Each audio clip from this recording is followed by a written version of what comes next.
Bonjour, bienvenue dans ce débrief format court. Aujourd'hui, on va répondre à deux questions, on va recommander un ouvrage et on va annoncer le thème du prochain épisode de In Principio.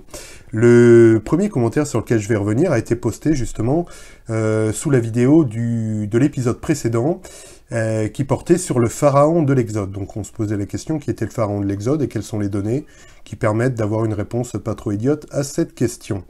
Donc c'est Pro Ecclesia qui poste ce commentaire, donc merci pour votre commentaire, et qui apporte déjà une précision sur Maurice Bucaille. Donc je dis effectivement dans l'épisode qu'il faut prendre avec des pincettes ce que dit Maurice Bucaille, parce qu'il a une approche qui est plutôt favorable au Coran et plutôt coraniste, et donc là l'internaute Pro Ecclesia nous apporte une confirmation en disant qu'il était effectivement médecin personnel d'un milliardaire saoudien. Alors, c'est pas une preuve en soi, mais ça appuie du moins le fait qu'effectivement il a une approche plutôt très pro-coraniste plutôt que pro-biblique dans ses conclusions. Il donne aussi un commentaire très intéressant et une recommandation sur un film reportage, donc qui est Pattern of Evidence, The Exodus. Alors effectivement, je l'ai vu il y a un moment, c'est un très bon documentaire sur l'Exode et qui présente des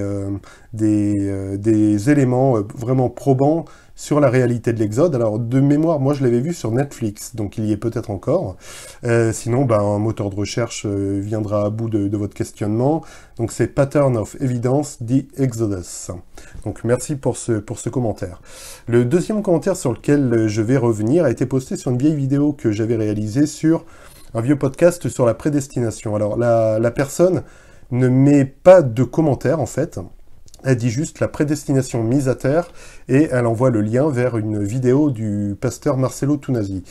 Donc une vidéo qui dure 8 minutes 30. Alors, bon, je trouve, merci quand même pour ce commentaire, c'est toujours bien d'avoir d'autres sources. Bon, je trouve que la vidéo, donc qui est un extrait de prédication, ne met pas du tout à terre la prédestination. Le pasteur fait beaucoup de phrases, en fait, il commence son propos, son argumentation vraiment par beaucoup de phrases, du type si tu ne persévères pas dans la grâce, tu perds le salut, on ne juge pas celui qui n'a pas eu le choix, si Dieu prédestine, c'est que Dieu est méchant, et c'est à partir de ça qu'il construit la prédication, plutôt que de partir du texte et ensuite d'en venir à ses conclusions. Donc la méthodologie est un peu problématique. Après, bon, il n'y a pas de souci. Cette prédication a le mérite, disons, au moins de réveiller, je dirais, de réveiller, de pas prendre la grâce qu'on a reçue à bon marché et de voir qu'il faut marcher avec Dieu, se repentir. Donc voilà, la prédication est vraiment à prendre dans ce sens. En revanche, elle ne met pas à terre la prédestination. Voilà. De toute façon, je vous laisserai juge. Je mettrai le lien vers la vidéo de l'extrait de la prédication de Marcello Tunasi dans la description de la vidéo. Recommandation d'ouvrage. Alors, on était dans l'archéologie le mois dernier avec l'Exode. C'est tout simplement la Bible et l'archéologie de Mathieu Richel. Je vous mettrai aussi les références du livre dans la description, aux éditions Edifac Excelsis, qui est un petit livre, alors, qui donne beaucoup d'éléments sur les procédés d'archéologie biblique, qui donne notamment comment on recherche par couche, qui donne toutes les problématiques aussi, parce que l'archéologie est une science destructrice, on est obligé de détruire une couche pour avoir accès à une couche plus basse, donc à des événements plus anciens, donc, et ça crée vraiment des problématiques. Par exemple, on n'irait pas faire des fouilles aujourd'hui sur le mont du Temple, il faudrait casser quelques mosquées. Donc voilà, il y a des problématiques, et il y a notamment toute une longue partie très intéressante sur les règnes de Salomon et David, sur ce qu'on peut en déduire, sur les données archéologiques, et notamment, il s'oppose beaucoup dans le livre à un ouvrage de Silberman et je sais plus comment il s'appelle l'autre, mais bref, qui était la Bible dévoilée. Finkelstein, voilà, Silberman et Finkelstein. La Bible dévoilée, disait en gros que une grosse partie de l'histoire d'Israël était du mytho.